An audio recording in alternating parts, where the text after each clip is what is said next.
कृपया शेयर कर लीजिएगा। तो आगे आप लोग जो सर, जैसे कि रेलवे सुविधाओं बढ़ाने की बात हो रही है, ऐसा की जानकारी है कि रेलवे बहुत सारी जगह पे रेलवे क्रॉसिंग को बंद करके मतलब ओवर ब्रिज या अंडर ब्रिज का निर्माण कर रही है। जैसे कि माननीय मंत्री जी ने अभी अपने दर्द को आप सबके बीच में भी रखा, मलैया मेल के फाटक का जानकारी है कि वो 2 ट्रक एक साथ निकलते हैं अगर अप डाउन में, तो मतलब वहाँ काफ़ी ज़्यादा परेशानी का सामना करना पड़ता है। अंडरग्राउंड ब्रिज या ओवर ब्रिज क्या प्रस्तावित है और किस स्थिति में वह पहुंच चुका है? नहीं, खाली उसी जगह या कहीं और? नहीं, पहले तो मैं यहीं की बात करूंगा क्योंकि मंत्री जी ने अपने उद्बोधन में भी इस दर्द को आपके सामने रखा। सैंक्शन वर्क नहीं है जी, वो क्योंकि वहाँ रहते हैं तो वहाँ उनको ज़्यादा तकलीफ होती है। वैसे ऐसे कई ज़्यादा जगह हैं, बट वो जैसे सैंक्शन होगा फिर बनाया जाएगा। अभी सैंक्शन वर्क नहीं है क्योंकि वहाँ पे रेलवे लाइन और ज़मीन की जब LHS बनता है तो वहाँ अगर रेलवे लाइन थोड़ी ऊँची होती है वहाँ बनाया जाता है, क्योंकि अगर जहाँ पर फ्लैट है वहाँ खोद देंगे तो बरसात में पानी भर जाएगा तो वो कोई आ जा नहीं पाएगा जी। तो अगर वो थोड़ा वहाँ का ट्रैक थोड़ा ऊंची लेवल पे होता है तो फॉर्मेशन को काट के वहाँ पर अंदर से 3.5-4 मीटर जैसा भी जगह मिलती है वैसा एक उसमें बक्सा डाल दिया जाता है कि लोग नीचे से जाएँ, बट वहाँ पे उतनी जगह भी है नहीं। तो वहाँ एक गाय और जानवर निकलने के लिए एक छोटा वाला बनाया जा सकता है 2 मीटर वाला, उसमें फिर लोग स्कूटर और साइकिल वाले भी निकल जाएंगे, रिक्शा विक्शा निकल जाएगा, तो बड़ी गाड़ियाँ नहीं निकल जाएंगी। अरे कहने का मतलब ये है कि वो अगर मंजूर होगा तो उसमें नहीं, तो इस सर कहने का मतलब ये है कि ऐसी स्थिति में वो समस्या यथावत बनी रहेगी। मतलब अगर फिजिकल पॉसिबिलिटी नहीं है तब तो बनी रहेगी जब तक वो 40-50 करोड़ दे के ऊपर से सड़क न बना, वो बहुत महंगा होता है, उसमें राज्य सरकार को पैसा देना पड़ता है। तो वो अगर मंत्री साहब अपना पैसा सैंक्शन करवा पाएंगे तो रोड ओवर ब्रिज बन जाएगा 50 करोड़ का।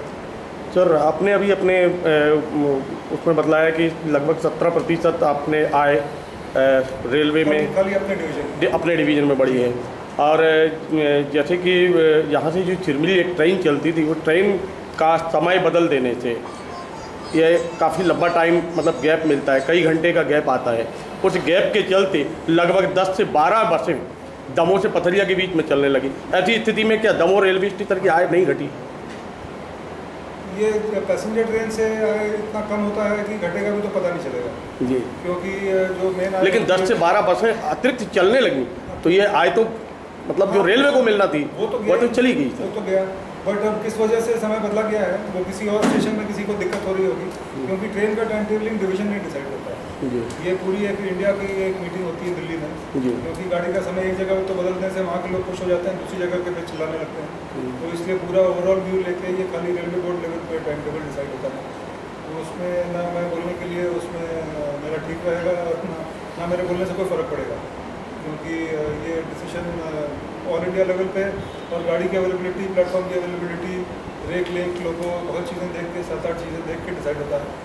तो वो स्तर है सीधे रेलवे बोर्ड का स्तर। तो ये ज़रूर किसी ने बोला होगा, किसी और को सेटिस्फाई करने के लिए समय बदला गया होगा। वो एग्जैक्ट जानकारी मुझे नहीं है, डिटेल आपको चाहिए होगा तो साहब आपको चिट पत्र में। जी सर, यहाँ पे प्लेटफॉर्म नंबर 2 में डिस्प्ले नहीं है, कवर सेट कम है और भी सुविधाओं का अभाव है। जैसे कि जानकारी है कि मॉडल स्टेशन है, मॉडल स्टेशन पे जितनी सुविधाएं होना चाहिए, हो सकता है आपके उसमें जो आती हों वो यहाँ पूरी हों, पर अगर हम लोगों को जानकारी मिल जाए तो जनता को वो जानकारी हम लोग प्रदान कर सकते हैं। हाँ, ये मिनिमम एसेंशियल